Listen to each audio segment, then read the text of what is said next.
हरे कृष्ण, राधे राधे। आप सभी को डोल ग्यारस और परिवर्तनी एकादशी की हार्दिक शुभकामनाएं। आज भादो महीने के शुक्ल पक्ष की परिवर्तनी एकादशी है, जिसे प्रेम पूर्वक डोल ग्यारस भी कहा जाता है। ये दिन अत्यंत शुभ और मंगलकारी माना गया है, क्योंकि इसी तिथि को भगवान श्री हरि अपनी योग निद्रा में करवट बदलते हैं और संपूर्ण जगत के लिए नए परिवर्तन की राह प्रशस्त करते हैं। परिवर्तनी एकादशी की पावन कथा सुनाने से पहले आइए श्रोताओं, सबसे पहले उस अद्भुत प्रसंग का स्मरण करें जब मैया यशोदा ने नन्हे कन्हैया का कुआं पूजन कराया था। गोकुल वासियों ने पहली बार कृष्ण को रथ पर बिठाकर नगर भ्रमण कराया, सूर्य को अर्घ्य दिया और कुएं पर पूजन के साथ साथ दीपदान किया। यही परंपरा आज भी गोकुल और ब्रज में बड़े हर्षोल्लास से निभाई जाती है। तो आइए इस मंगलमय प्रसंग के बाद हम श्रवण करेंगे परिवर्तनी एकादशी की महिमा से परिपूर्ण पावन कथा। मंगलमय गोकुल की पावन रज, जहाँ हर पत्ता, हर कण और हर वायु कण में कान्हा की लीलाएं समाई हुई हैं, वहीं घटित हुई ये अद्भुत कथा। ये केवल एक परंपरा का वर्णन नहीं, बल्कि उस मात्र हृदय की ममता का भी सजीव चित्रण है, जिसमें अपने नन्हे लाल को दीर्घायु और सुखी बनाने की लालसा उमड़ रही थी। सुनिए वह पावन प्रसंग जब मैया यशोदा ने अपने 15 दिन के नन्हे श्याम सुंदर लल्ला का जलवा पूजन, कुआं पूजन और सूर्य पूजा कराई और पूरा गोकुल उस उत्सव में मग्न हो उठा। भोर का समय था। गोकुल की गलियां आज असामान्य रूप से चहल पहल से भरी हुई थी। आम्र वृक्षों की डालियों से झड़ते फूल, घर घर से गूंजते मंगल गीत और ग्वालिनों के हाथों में सजी हुई पूजा की थालियां, सब ओर उत्सव का उल्लास फैला हुआ था। नंद बाबा का आंगन मानो किसी राजमहल की तरह सजाया गया था। केले के खंभों पर तोरण बांधे गए थे। आंगन में रंग बिरंगी रंगोलियां बनाई गई थी और हर ओर गेरू और गोबर से लीपा हुआ पवित्र आंगन चमक रहा था। कुएं के पास गांव की स्त्रियां लाल चुनरियों और फूलों से सजावट कर रही थीं। किसी ने कुएं की मुडेर पर आम्रपत्र की तोरण बांधी, तो किसी ने रंग बिरंगे कागजी फूलों की लड़ियां। वातावरण में गाते भजन और हंसी ठिठोली घुलकर ऐसी मधुरता फैला रहे थे, मानो स्वयं सृष्टि भी इस मंगल अवसर की साक्षी हो। यशोदा मैया स्वयं इस पूरे आयोजन की धुरी थीं। उनकी आंखों में असीम ममता छलक रही थी।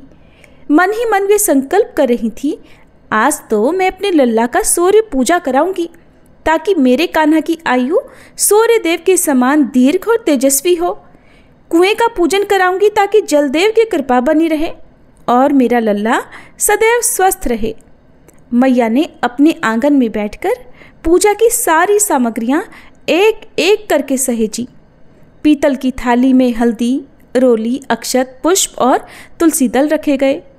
घी से भरे दीपक की लौ को उन्होंने अपने हाथों से प्रज्वलित किया और उस लौ की कांपती किरणों में जैसे उनके मन का स्नेह झलक रहा था। उधर गोकुल की सखियां गीत गाते हुए तैयारियां कर रही थीं। आज तो लल्ला का जलवा पूजन है, आओ बहने मंगल गाओ। सूरजमुखी सा चमके मुखड़ा, अखंड रहे इसकी छाँव। बच्चे इधर उधर दौड़ रहे थे और कह रहे थे, आज तो लल्ला रथ पर बैठेंगे, हम खूब फूल बरसाएंगे। गाय भी मानो इस उत्सव में सहभागी हो गई थी। उनकी रंभाहट और बछड़ों की किलकारियां वातावरण को और जीवंत बना रही थी। इधर नंद बाबा बार बार आंगन का चक्कर लगाकर सारी व्यवस्थाएं देख रहे थे। कभी वे कुएं के पास जाते तो कभी आंगन में जाते और फिर मुस्कुराकर कहते, सब ठीक है, सब कुछ खूब सुंदर हो रहा है, आज तो हमारा लल्ला गोकुल का राजा बनेगा। पूरा गोकुल मानो जलवा पूजन के उत्सव में एकाकार हो गया था। हर कोई यही सोच रहा था कि जब लल्ला तैयार होकर आएंगे तो उनकी झलक से आंखें तृप्त हो जाएंगी। यशोदा मैया ने भीतर जाकर झूले पर सोए नन्हे कृष्ण को देखा और लल्ला तो नींद में भी अपने छोटे छोटे हाथ हिला रहे थे। उनकी मुस्कान मानो किसी अद्भुत लीला की झलक दिखा रही थी। मैया के हृदय में उमड़ पड़ा हे मेरे लाल, आज तेरा पहला जलवा पूजन है। तेरा मुख सूर्य के समान तेजस्वी हो और तू समस्त संसार का पालनहार बने। जब सारा गोकुल जलवा पूजन की तैयारी में मगन था, उस समय भीतर के कक्ष में नन्हे कान्हा अपने झूले में हल्की नींद से जाग रहे थे। आंखें खोलते ही उनका मासूम चेहरा ऐसे दमक उठा मानो चांदनी रात में कली खिल गई हो। जैसे ही यशोदा मैया ने झूले के पास जाकर अपने लाल को गोदी में उठाया, कान्हा ने अपनी छोटी छोटी उंगलियों से मैया की नाक पकड़ ली और मधुर हंसी हंस दिए। परंतु जैसे ही मैया ने कहा, लल्ला आज तो तुझे सजाना है, आज तेरा पूजन है, तो कान्हा ने होठों को गोल करके रोना शुरू कर दिया, मानो कह रहे हो मुझे तो बस गोदी चाहिए, कोई पूजा वूजा नहीं। मैया समझ गई कि उनके नन्हे श्याम सुंदर आज थोड़े नखरे दिखाएंगे। तब उन्होंने धीरे धीरे लोरी गुनगुनाई, सो जा मेरे लाल तू चंदा की किरण, तेरे बिना अधूरी है मैया की धड़कन।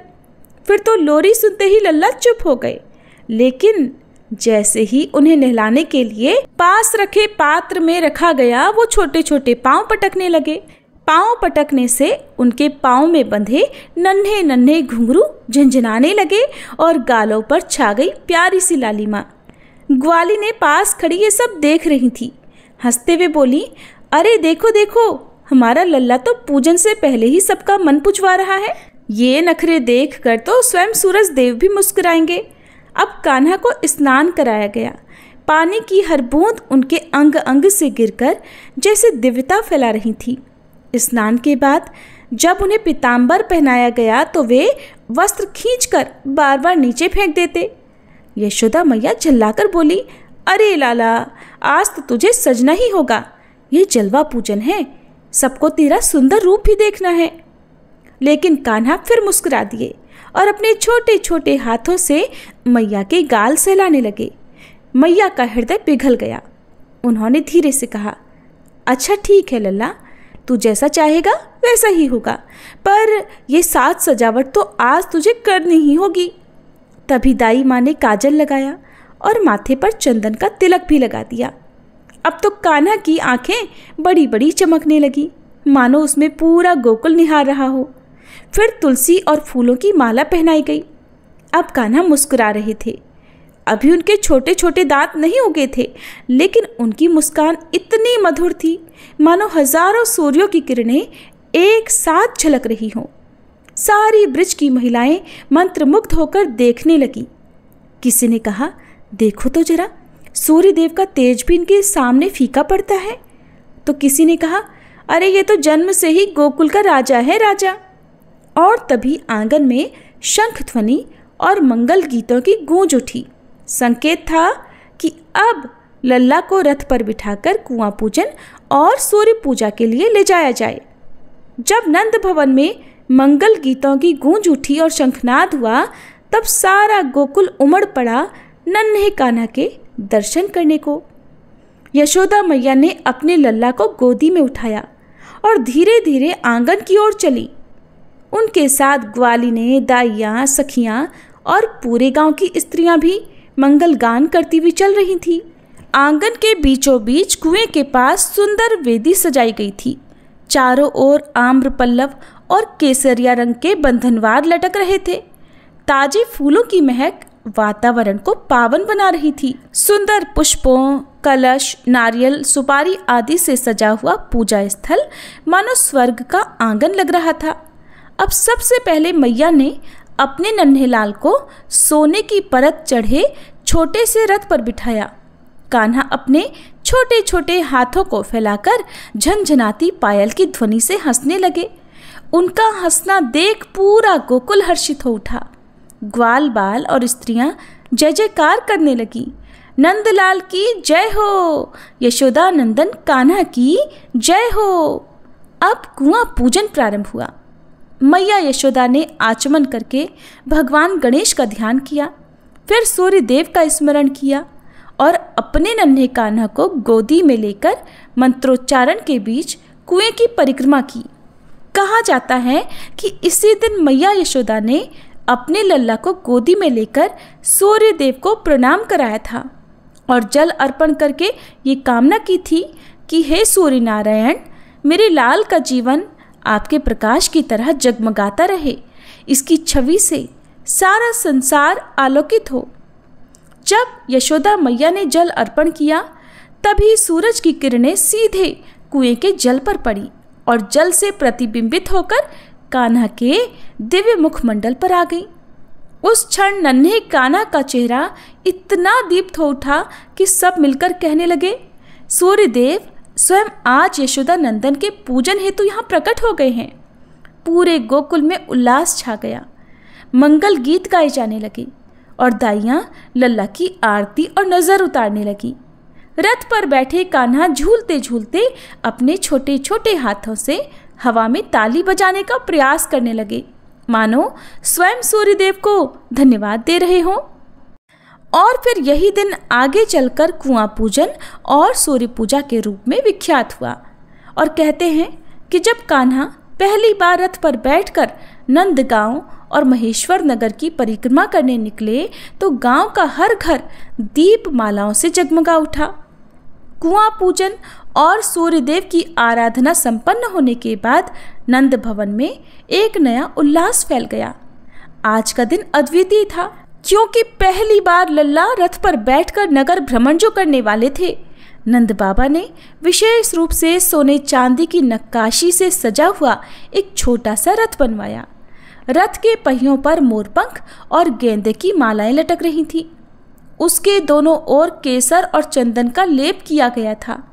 रथ के ऊपर पीतांबर रंग का छोटा सा छत्र टंगा हुआ था जिस पर मोरपंख की झलक मानो इंद्रधनुष सा रंग बिखेर रही थी। रथ के आगे सजे हुए बैल खड़े थे जिनके गले में घंटियां बंधी थीं और जब वे धीरे धीरे हिलते तो मधुर झंकार से वातावरण गूंज उठता। अब मैया यशोदा ने अपने लल्ला को उठाया। नन्हे कान्हा ने अपने छोटे छोटे पांव ऐंठकर नखरे दिखाने शुरू कर दिए, मानो कह रहे हो, मैया मैं अकेले कैसे बैठूंगा। ये सब देखकर सभी लोग हंस पड़े। दाइयाँ बोली, अरे यशोदा देखो देखो, लल्ला तो आज भी अपने नखरों से सबको मोहित कर रहा है। आखिरकार मैया ने कान्हा को अपनी गोदी से उतारकर धीरे से रथ पर बिठा दिया। कान्हा ने रथ पर बैठते ही अपनी नन्ही नन्ही हथेलियां फैलाकर मोरपंख की छाया को पकड़ने की कोशिश की। उनके अधरों पर मुस्कान और आंखों में अद्भुत चमक थी। नंद बाबा ने हाथ उठाकर संकेत दिया और रथ धीरे धीरे आगे बढ़ दिया। जैसे ही रथ नगर की गलियों से होकर निकला, पूरा गोकुल उमड़ पड़ा। हर घर की चौखट पर दीप जल उठे। ग्वाली ने अपने हाथों में थाल लिए आरती उतारने लगी। बच्चे तालियां बजाते, बुजुर्ग आंसू भरी आंखों से कहते, धन्य है गोकुल भूमि, धन्य है नंद यशोदा, जिनके आंगन में स्वयं नारायण अवतरित हुए हैं। गांव की गलियां पुष्पों से ढक गई। आकाश से मानो देवताओं ने भी पुष्प वर्षा की। नगर की स्त्रियां छतों से दही और दूध छलकाती हुई बोली, आज गोकुल का हर कोना कान्हा के स्वागत में धन्य हो गया। जब रथ महेश्वर नगर के मुख्य चौराहे पर पहुंचा तब एक अद्भुत घटना घटी और सूर्यदेव की किरणें सीधी उतरकर नन्हे कान्हा के मुखमंडल पर छा गई और उनके चारों ओर दिव्य प्रकाश फैल गया।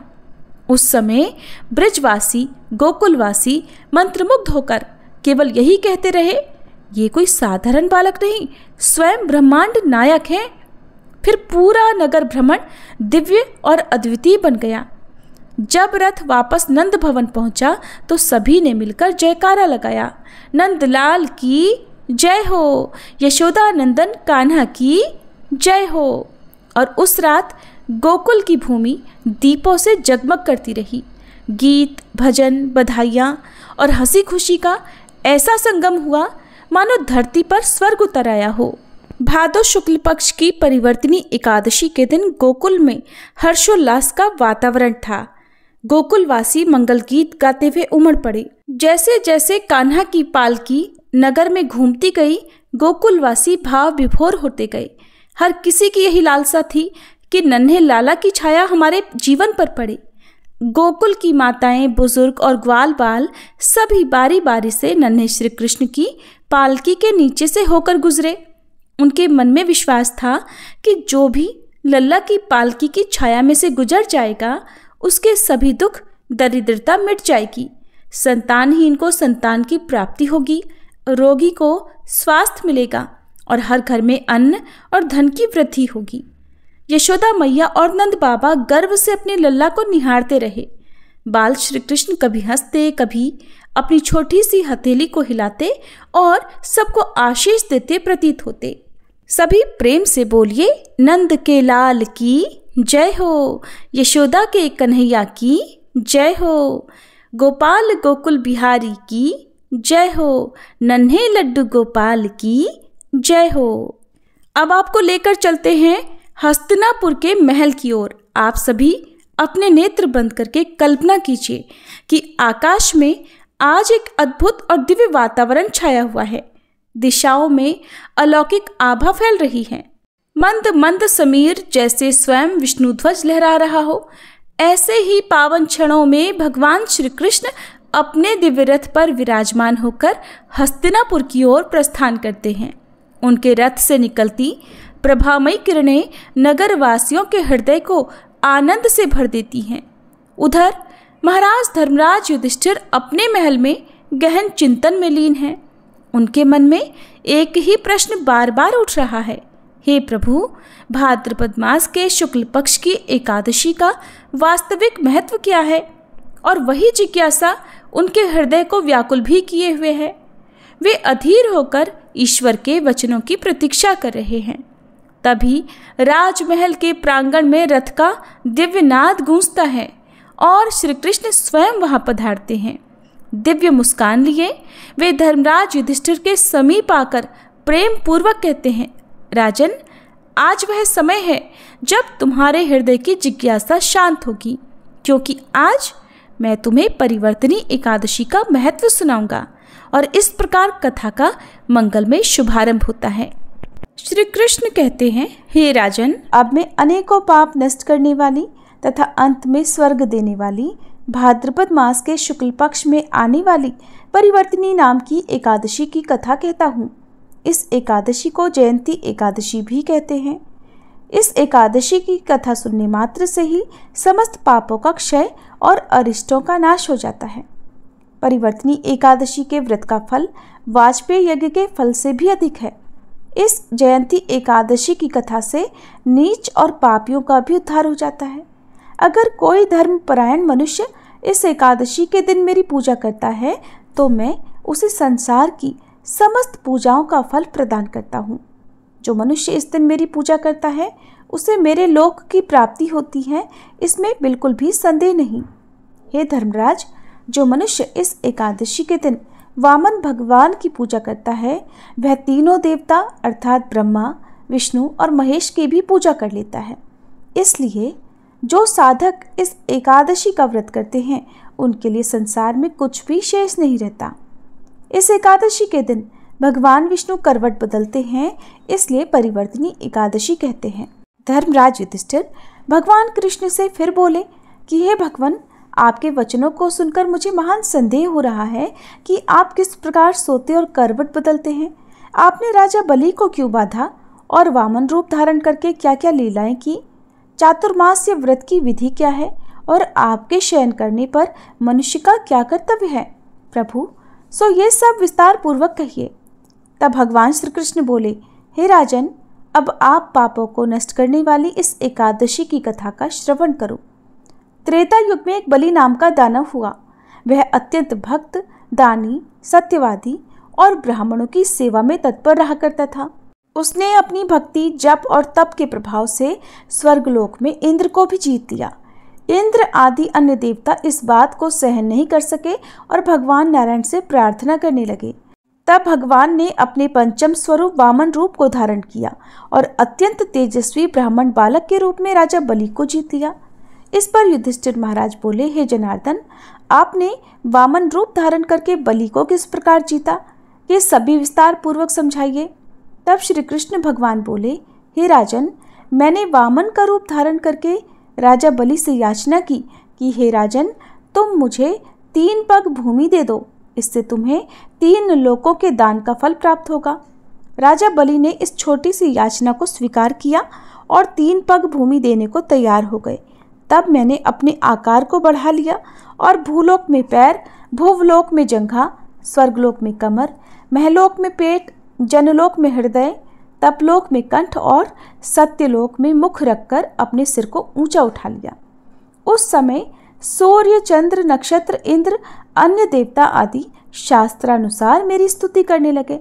उस समय मैंने राजा बलि को पकड़ा और उससे कहा कि हे राजन, अब मैं तीसरा पैर कहाँ रखूं?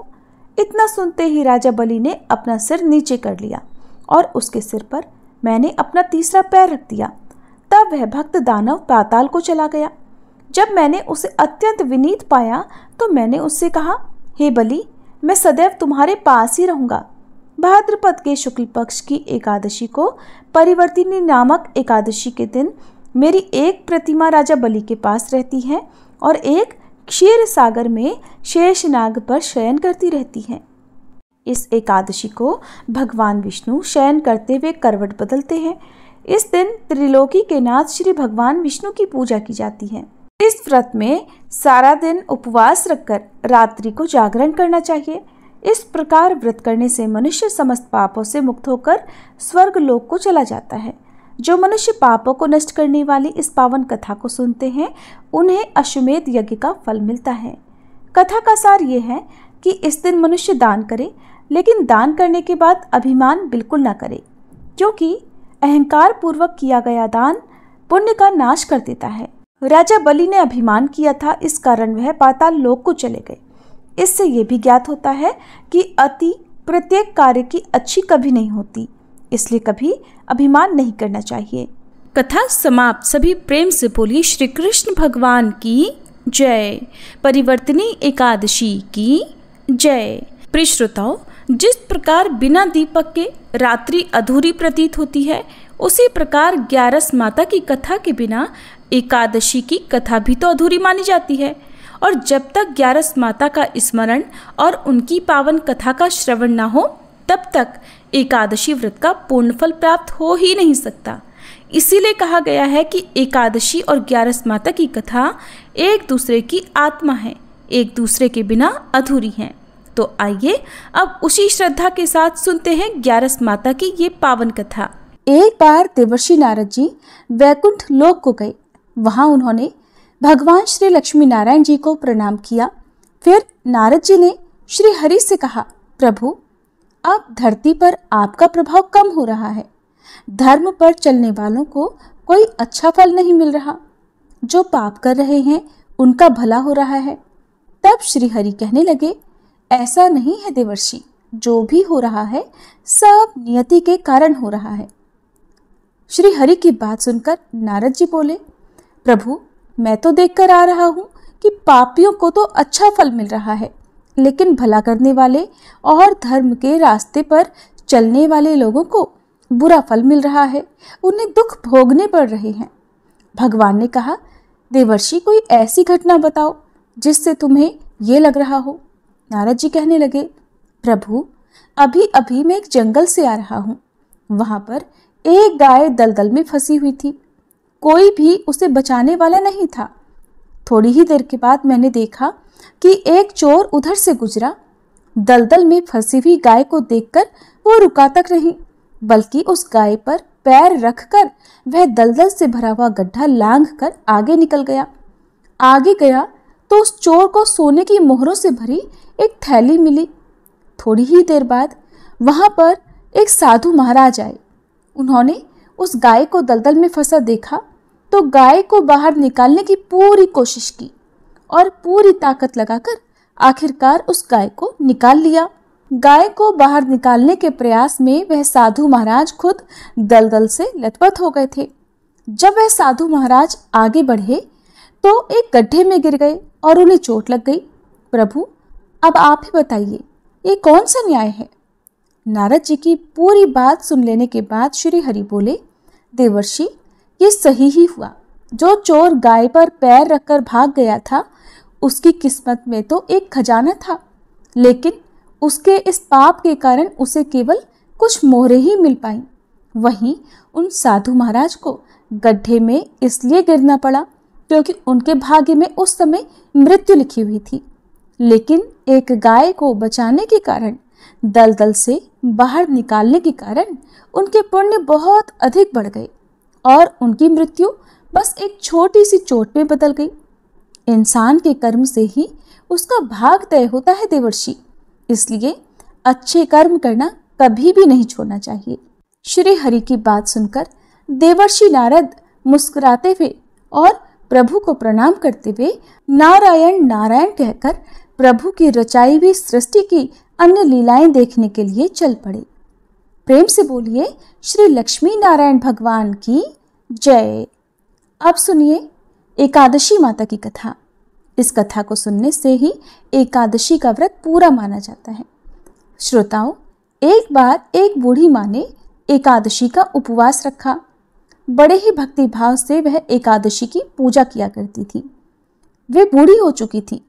उन्हें वृद्धावस्था में कोई भी ऐसी वस्तु नहीं चाहिए थी जो वे एकादशी का उपवास रखती, क्योंकि एकादशी का उपवास रखने से तो श्री हरि की कृपा से सब कुछ मिल जाता है। वो बूढ़ी माँ तो अपने बच्चों के लिए, अपने परिवार की सुख सुविधा के लिए इतना कठिन व्रत रखती थी।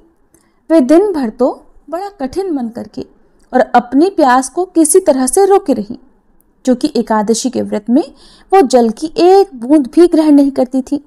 द्वादशी को ही जल पीकर वो अपने व्रत का पारणा किया करती थी। दिन भर उन्होंने किसी प्रकार अपने मन को संयमित रखा, पूजा पाठ की, व्रत की कथा पढ़ी सुनी और फिर पंडित जी को मिट्टी के एक पात्र में भरकर पानी और मौसमी फल दान में दिए। दोना भरकर शक्कर भी वितरित की। उन्हें गर्मी के कारण बड़ी बेचैनी हो रही थी। एक तो निराहार और निर्जल रहकर उपवास रखा था और ऊपर से प्यास भी अधिक सता रही थी। इस कारण उन्होंने सोचा कि चलो पानी में बैठूं, शायद थोड़ी शांति मिले। ये सोचकर वह पानी में बैठी रही। पानी से बार बार कुल्ला करती और मुंह हाथ धोती रही। तब कहीं जाकर उन्हें थोड़ा बहुत चैन मिला।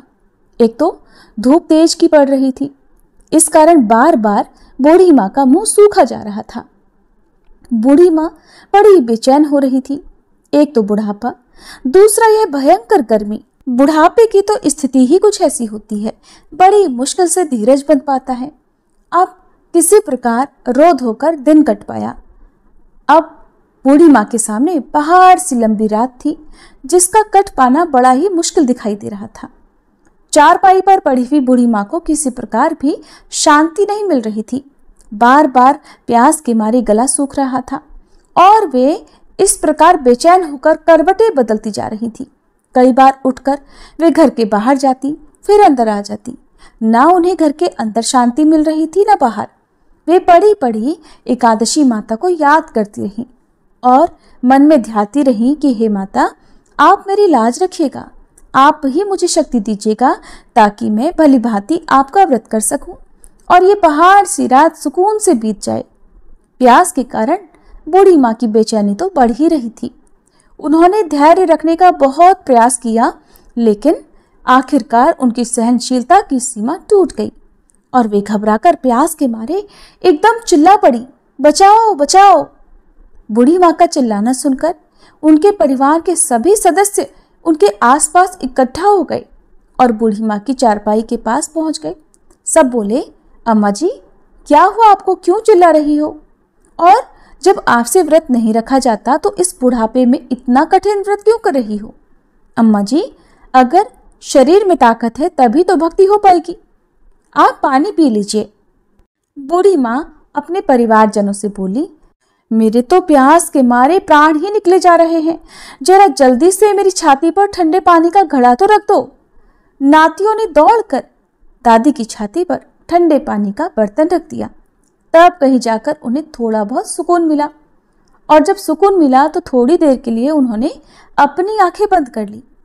इधर एकादशी माता सोचने लगी, ये है तो बूढ़ी माँ, लेकिन बड़े नियम से मेरा व्रत रखती हैं, चलकर इनकी परीक्षा लेनी चाहिए। ऐसा विचार कर एकादशी माता आधी रात को मुर्गा बनकर कुकड़ू कू करने लगी। मुर्गे की टेर सुनकर बूढ़ी माँ जल्दी से उठी और बाहर जाकर आसमान की ओर निहारा, लेकिन आसमान में तो कहीं भी उन्हें सुबह का तारा दिखाई ही नहीं दिया। अब वे सोचने लगी कि फिर यह मुर्गा भला क्यों और कैसे बोल गया। एक तो उन्हें प्यास लग रही थी, अब थोड़ा बहुत उनका मन भी बेचैन होने लगा। आखिरकार उन्होंने ये दृढ़ निश्चय किया कि अब तो मैं इस व्रत को पूरा करके ही छोड़ूंगी, फिर चाहे व्रत पूरा होने तक मेरे प्राण ही क्यों ना निकल जाएं। मन में ऐसा पक्का निश्चय कर वह वापस चारपाई पर आकर लेट गई। थोड़ी ही देर के बाद एकादशी माता ने उनकी फिर से परीक्षा लेनी चाहिए, तो वह एक छोटी सी कन्या का रूप धरकर गिलास में मीठा पानी लेकर उनके सिरहाने खड़ी हो गई और जोर से बोली, दादी जी, सवेरा हो गया है, आप हाथ मुंह धोकर शरबत पी लीजिए। पहले तो शरबत का भरा हुआ गिलास देखकर बूढ़ी माँ का मन ललचाने लगा। प्यास के मारे गला जो सूख रहा था, किंतु अचानक उन्हें याद आया कि उनका तो एकादशी का उपवास है। फिर उन्होंने सोचा कि अभी तो वे किसी भी तरह से ये शरबत नहीं पी सकती, और फिर वे चुपचाप वापस अपनी चारपाई पर लेट गईं। जैसे ही उनकी आंख लगी तभी उन्हें एहसास हुआ कि मानो किसी ने उन्हें पानी से भरे हुए कुएं में पटक दिया हो। वे बहुत देर तक उस कुएं में हाथ पांव चलाती रही, लेकिन इस बीच उन्होंने अपने मुंह में पानी की एक बूंद भी नहीं जाने दी, क्योंकि उनका एकादशी का उपवास जो था, और वे पक्के निश्चय के साथ अपना व्रत पालन करती रही। थोड़ी ही देर में उन्हें ऐसा लगा मानो सामने आग जल रही हो। आग के कारण बड़ी भारी गर्मी लगने लगी। प्यास के मारे उनके प्राण निकलने लगे, लेकिन इतना सब होने के बाद भी बूढ़ी माँ ने पानी की एक बूंद भी नहीं पी। वे तो बस चारपाई पर बैठी बैठी एकादशी माता का ध्यान करती रही। अब सवेरा होने में बस कुछ ही समय है, ये जानकर वे बड़ी तसल्ली के साथ इधर उधर घूमने लगी। एकादशी माता अब तक ये बात अच्छी तरह से समझ गई कि इन बूढ़ी माँ को किसी भी प्रकार से अपने व्रत से नहीं टाला जा सकता। वे उनके सत्य व्रत को भली भांति समझ गई थी। अब सवेरा हो गया तो बूढ़ी माँ ने स्नान किया, भगवान श्री हरि का पूजन किया, फिर एकादशी माता की कथा सुनी, ब्राह्मणों को दक्षिणा देकर भोजन कराया, तब कहीं जाकर उन्होंने जल ग्रहण किया। कन्याओं को भोजन कराने के बाद बूढ़ी माँ ने फिर स्वयं भोजन किया, और उस श्रेष्ठ व्रत के प्रभाव से बूढ़ी अम्मा की आयु में वृद्धि हो गई, उनकी आयु बढ़ गई। उनका घर परिवार हरा भरा हो गया। अब उनके घर में किसी भी चीज का कोई अभाव नहीं रहा। उनका घर हर प्रकार के सुख साधनों से भर गया। नाती नातिन से उनका घर भर गया, और वे उसी दिन से 12 महीने की एकादशी का व्रत करने लगी। एकादशी माता के व्रत के पुण्य प्रताप से इस संसार में हर प्रकार के सुख भोग कर वह बूढ़ी माँ अंत में भगवान श्री हरि के धाम को चली गई। जैसे एकादशी माता ने उन बूढ़ी माँ को और उनके परिवार को हरा भरा किया, वैसे ही हे एकादशी माता, हम सभी की मनोकामनाएं पूर्ण कीजिएगा। प्रेम से बोलिए श्री लक्ष्मी नारायण भगवान की जय। एकादशी माता की जय। आइए अब हम सभी मिलकर प्रेम से एकादशी माता की आरती गाते हैं।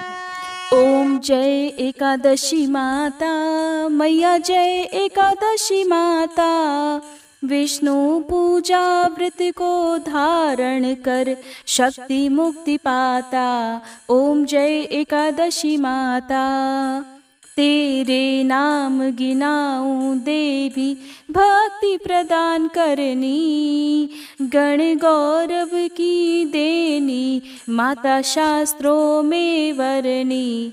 ओम जय एकादशी माता।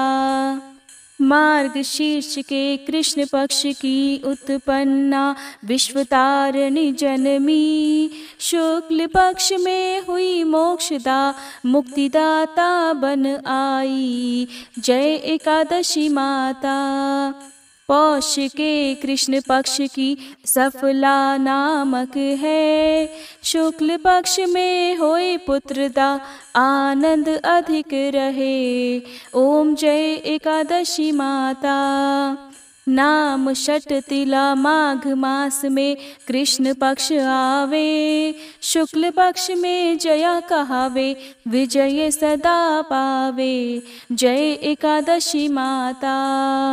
विजया फागुन कृष्ण पक्ष में शुक्ला आमल की, पाप मोचनी कृष्ण पक्ष में चैत्र महाबली की। ओम जय एकादशी माता। चैत्र शुक्ल में नाम कामदा धन देने वाली, नाम बरूथनी कृष्ण पक्ष में वैशाख महावाली। ओम जय एकादशी माता।